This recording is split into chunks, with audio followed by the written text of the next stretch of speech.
officer. So that's one of the reasons why they don't get right in front of the vehicle. Another reason in this case, this driver as a suspect in a homicide, so they don't want to put officers in danger either. This person apparently may have been involved in some sort of shooting at some time or homicide at some time. We don't know what weapon they used, but that could mean that this person might try it again.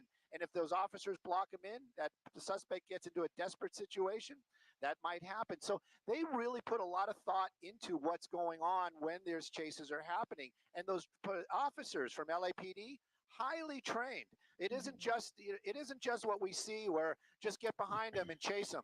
It is not just that. These officers are trained to handle high tension situations and also scenarios where, like you just said, you can't just block this car in. It would be pretty simple. As you've seen, this guy is really staying here at that Food for Less parking lot. We're going back in there again. I thought we were getting back out on the road. But that car continues to make these turns, driving out here, and looks like we might be coming back out onto a major.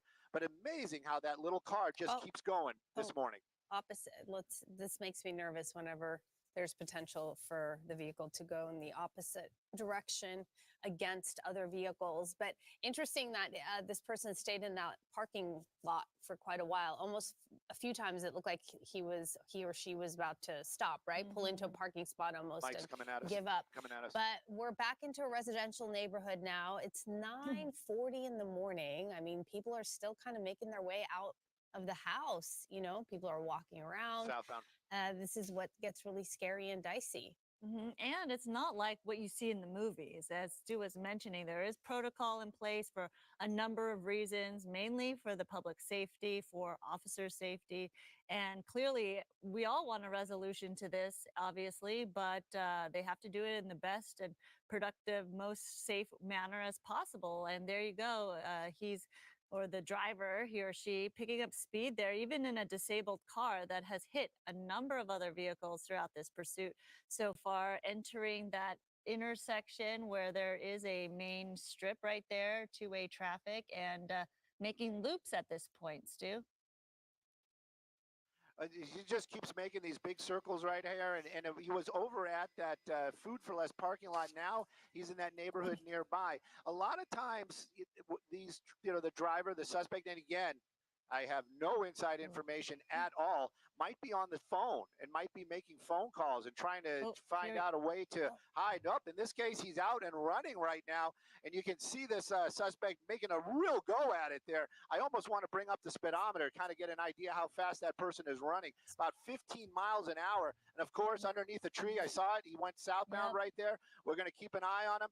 LAPD, the helicopters, making the calls right now to the guys on the ground, stopping, going through an alleyway. And again, does he know this neighborhood? Is this where he's from? Up over a fence. Wow, that guy's like a gazelle. And now he's behind this building. We're going to keep a wider shot, see if we can see where he goes. Yep, there he is. Continuing on, jumping over another fence right there. And go up a little slower this time. Maybe that's a taller fence. And now we're between some buildings once again. We did see some officers nearby in that alleyway, but they do not know that this suspect is almost out onto the next street. Hopefully somebody is hearing us right now. You can see officers. Oh, they're making contact. Hands are up. And it looks like this is coming to an end after quite a run. And these officers joining their brethren right there to take that suspect into custody. I mean, best case scenario at the moment, although what led up to this has not been a good case scenario at all. We're talking about a homicide suspect here, so obviously a very serious situation, but fortunate that they have this individual in custody at this time. And you're watching it right here on Fox 11. We're going to take a short break, and we'll be back with more Good Day LA coming up.